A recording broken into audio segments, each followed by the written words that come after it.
bersamaku di setiap musim hidup. Shalom, selamat sore Bapak Ibu Saudara yang dikasihi dan diberkati Tuhan. Mari kita mau siapkan hati, kita mau datang kepada Tuhan, kita mau datang mengucap syukur karena Tuhan sudah memelihara kehidupan kita. Sepanjang 1 minggu ini, Tuhan begitu mencintai setiap saya, saudara. Mari kita mau tundukkan kepala, kita mau berdoa. Bapa di dalam surga, kami mengucap syukur untuk kasih setia Tuhan dalam hidup kami. Tuhan tidak pernah meninggalkan kami. Dan sore hari ini Tuhan, kami datang kepadamu. Kami mau memuji Engkau, kami mau menyembah Engkau, kami mau mengagungkan Engkau. Karena Engkau Allah yang layak untuk dipuji dan disembah oleh setiap kami. Kuduskan kami Tuhan, layakkan kami untuk kami boleh masuk di dalam hadirat-Mu, memuji dan menyembah-Mu. Pimpin ibadah kami sore hari ini, hanya di dalam nama Tuhan Yesus kami mau beribadah kepada Tuhan. Haleluya, amin.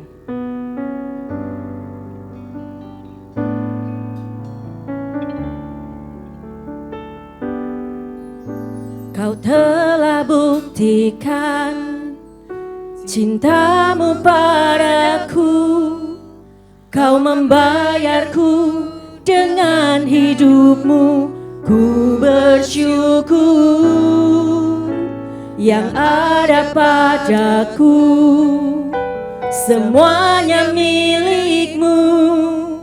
Ku persembahkan seluruh hidupku di mezbahmu.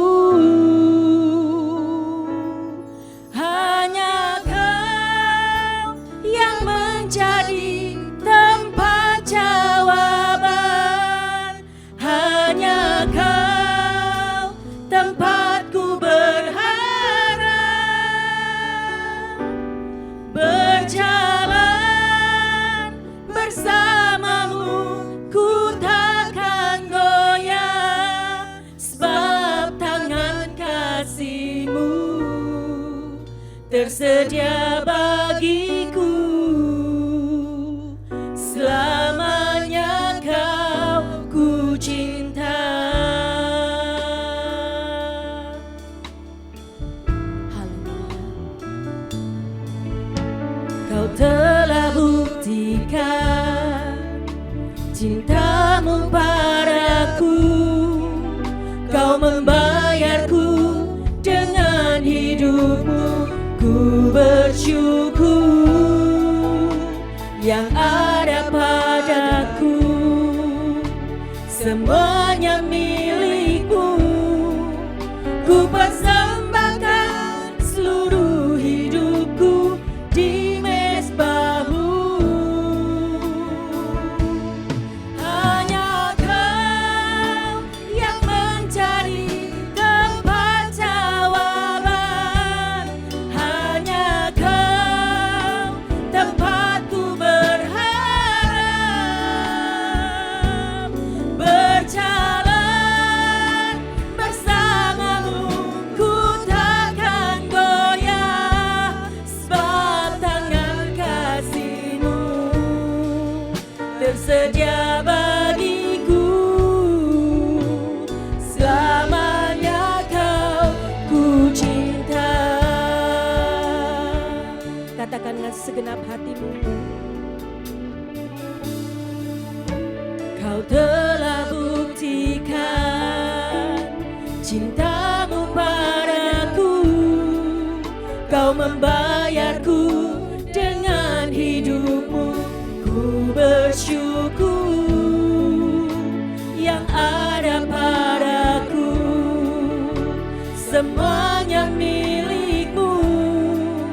Ku persembahkan seluruh hidupku di mezbahmu.